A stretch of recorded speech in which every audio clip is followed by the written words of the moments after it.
सल्ली व नसल्ली अला रसूलिहिल करीम अम्मा बाद फ़ाऊज़ु बिल्लाहि मिनश्शैतानिर रजीम बिस्मिल्लाहिर रहमानिर रहीम। अस्सलाम वालेकुम माय यूट्यूब फैमिली। तो कैसे हैं आप? अल्लाह के फजल से आप लोग खैर खैरियत से होंगे। तो जो आज का मेरा टॉपिक है वो हज़रत नूह अलैहिस्सलाम के बारे में है। नूह अलैहिस्सलाम का जिक्र कुरान पाक में मौजूद है सूरत नूह की सूरत में। तो हज़रत नूह अलैहिस्सलाम का जो नसब है वो नूह बिन लामिक बिन मतूश इला बिन इदरीस है। हज़रत नूह अलैहिस्सलाम जो है वो हज़रत इदरीस अलैहिस्सलाम के पोते थे। कुरान पाक में आपका जिक्र है, कुरान पाक में बहुत से अम्बिया कराम अलैहिस्सलाम का जिक्र है और अम्बिया का जिक्र जो है वो इबादत है, इसलिए हमें अम्बिया कराम अलैहिस्सलाम का जिक्र करते ही रहना चाहिए। अम्बिया का जिक्र और सब्र की बात ना हो तो इस तरह उनका जिक्र जो है वो नामुकम्मल ही रह जाता है। तो सबसे पहले आपसे रिक्वेस्ट है कि आप मेरे चैनल को सब्सक्राइब करें, वीडियो को शेयर करें और ज़्यादा से ज़्यादा लाइक करें ताकि आपके लिए एक सदका जारिया बन जाए, क्योंकि नेकी की बात फैलाना भी सदका जारिया होता है। आदम अलैहिस्सलाम के बाद 1000 साल तक जो है लोग तौहीद पर कायम रहने के बाद बुरे लोगों की वजह से जो है वो शिर्क में मुब्तला होने लग गए और बहुत ज़्यादा जो है वो शिर्क फैलना शुरू हो गया।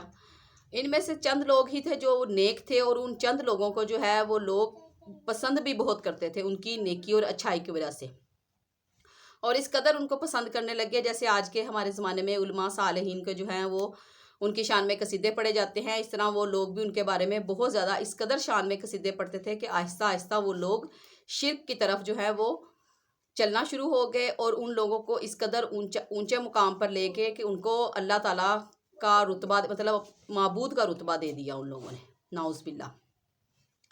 तो इसके बारे में सूरत नूह में कुरान पाक में अल्लाह ताला का इरशाद बारी है कि उन्होंने कहा कि अपने माबूदों को ना छोड़ना, ना वद, ना सिवा, ना यऊक, ना यागूस और ना नसर को। इसकी तफसीर करते हुए इमाम बुखारी ने फरमाया है कि नूह अलैहिस्सलाम की कौम के नेक लोगों के ये नाम हैं। जब वो लोग फोत हो गए तो शैतान ने इंसान के दिलों में, उन लोगों के दिलों में ये बात डाल दी कि ये लोग जहाँ पर बैठते थे, उठते बैठते थे या इबादत करते थे, वहाँ पर इन लोगों के बुत नस्ब कर दिए जाए, उनको उन्हीं नामों से पुकारा जाए। इब्ने अब्बास फरमाते हैं कि नूह अलैहिस्सलाम की कौम के यही बुत बाद में अरब में भी पूजे जाने लगे। सब लोग जो हैं वो अल्लाह ताला की इबादत को छोड़कर शिर्क में मुब्तला हो गए। तो वाहिद जो है हज़रत नूह अलैहिस्सलाम ही थे जो अल्लाह ताला की वहदानियत पर कायम थे। नूह अलैहिस्सलाम जो हैं उनके बारे में है कि आदम अलैहिस्सलाम के बाद 10 करन का उनके और आदम अलैहिस्सलाम के दरमियान जो फ़र्क है, और आप सल्लल्लाहु अलैहि वसल्लम ने फरमाया कि एक करन जो है वो 100 साल का होता है। इस तरह हज़रत आदम अलैहिस्सलाम और नूह अलैहिस्सलाम में तकरीबन 1000 साल का फ़र्क है।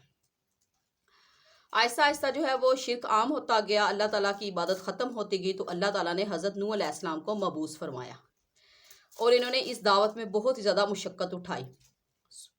सूरह नूह में अल्लाह ताला का इरशाद बारी ताला है कि बख्शिश करने वाले अल्लाह के नाम से शुरू करता हूँ। यकीनन हमने नूह को उनकी कौम की तरफ भेजा कि अपनी कौम को डराओ और इन्हें ख़बरदार कर दो इससे पहले कि इनके पास दर्दनाक अजाब आ जाए। नूह अलैहिस्सलाम ने कहा कि ए मेरी कौम, मैं तुम्हें साफ साफ जो है वो अल्लाह ताला के अजाब से डराने के लिए आया हूँ। अल्लाह ताला की तरफ लौट आओ और मेरा कहना मानो, वो तुम्हें बख्श देगा और एक वक्त मुकर्रा तक तुम्हें छोड़ देगा। यकीनन जब अल्लाह ताला का वादा आ जाता है तो वो मौकूफ़ नहीं होता। काश तुम्हें समझ आ जाती। नूह अलैहिस्सलाम की तबलीग के सिलसिले में सख्त मेहनत और मुशक्क़त उन्हें उठानी पड़ी। आप एलानिया और पोशीदा हर तरह से जो है वो दावत देते रहे, लेकिन 950 साल का अरसा गुजरने के बावजूद भी सिवाय चंद लोगों के कोई भी मुसलमान ना हुआ।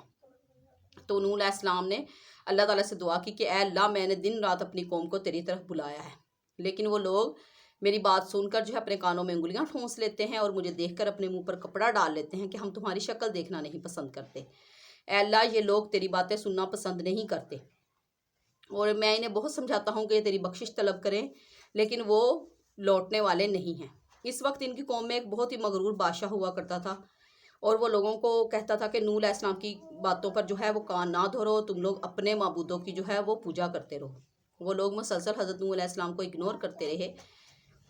तो हज़रत नूह अलैहिस्सलाम ने फरमाया कि ऐ परवरदिगार, ये मेरी बात नहीं सुनते। इनकी बात सुनते हैं जिनके पास बहुत ज़्यादा माल और औलाद है, हालांकि इनकी माल और जो औलाद है वो इनको फ़ायदा नहीं देता, उल्टा नुकसान ही देता है। ये लोग मेरे दर पे हो चुके हैं और ये अपने देवताओं को पूछते हैं तुम्हारी इबादत छोड़कर। इन लोगों ने सबको गुमराह कर दिया है। حضرت نوح علیہ السلام کے ساتھ جو لوگ تھے ان کی تعداد صرف 80 بتائی جاتی ہے، اور یہ لوگ بھی وہ تھے جو بہت ہی غریب، فقیر اور ناتواں قسم کے لوگ تھے۔ جب بادشاہ نے دیکھا کہ اس قسم کے لوگ نوح علیہ السلام کے ساتھ ہیں تو انہوں نے کہا کہ اے نوح علیہ السلام، تم ان لوگوں کو اپنے سے دور کر دو، کیونکہ ہم ان کے ساتھ بیٹھنا اپنی توہین سمجھتے ہیں، کیونکہ ہم بہت باوقار لوگ ہیں اور یہ غریب غربا ہیں۔ اگر یہ لوگ تمہیں چھوڑ دیں، تم انہیں اپنے سے دور کر دو، تو پھر ہم تمہاری بات مان لیں گے۔ تو اس سلسلے میں اللہ تعالیٰ نے ان سرداروں کی تردید کرتے ہوئے سورۃ ہود کی آیت نمبر 121 سے لے کر 27 تک فرمایا ہے کہ کافر سردار کہنے لگے کہ ہم دیکھتے ہیں کہ تم بھی ہماری طرح ایک آدمی ہو، اور یہ بھی دیکھتے ہیں کہ صرف ان لوگوں نے ہی تمہاری پیروی کی ہے جو ہم میں بہت ہی رذیل ہیں، اور ان کی عقل بھی ہم سے کم ہے، تو تمہیں اپنی کسی بات میں اپنے سے زیادہ ہم نہیں مانتے، بلکہ تمہیں چھوٹا ہی خیال کرتے ہیں۔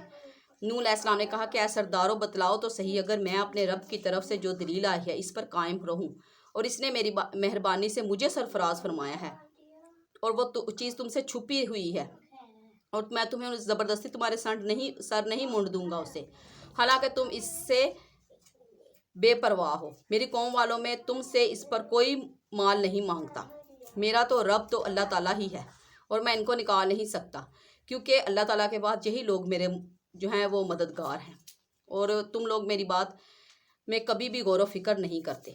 کافر کہنے لگے کہ اے نوح، بہت ہو گیا، تم نے ہمیں بہت ہی ڈرا دھمکا لیا ہے، اب اگر تو سچا ہے تو جس چیز کا وعدہ تو ہم سے کرتا ہے، جس عذاب کے بارے میں تو ہمیں کہتا ہے، وہ لے آ۔ تو آج کا جو ٹاپک تھا وہ ہمارا یہیں تک تھا۔ کل میں آپ کو طوفان نوح، حضرت نوح علیہ السلام کی کشتی کے بارے میں مزید انفارمیشن دوں گی۔ تو تب تک کے لیے اللہ حافظ، اس دعا کے ساتھ کہ اللہ تعالیٰ آپ کو آسانیاں عطا فرمائے اور آپ کو مزید آسانیاں تقسیم کرنے کی توفیق عطا فرمائے، آمین۔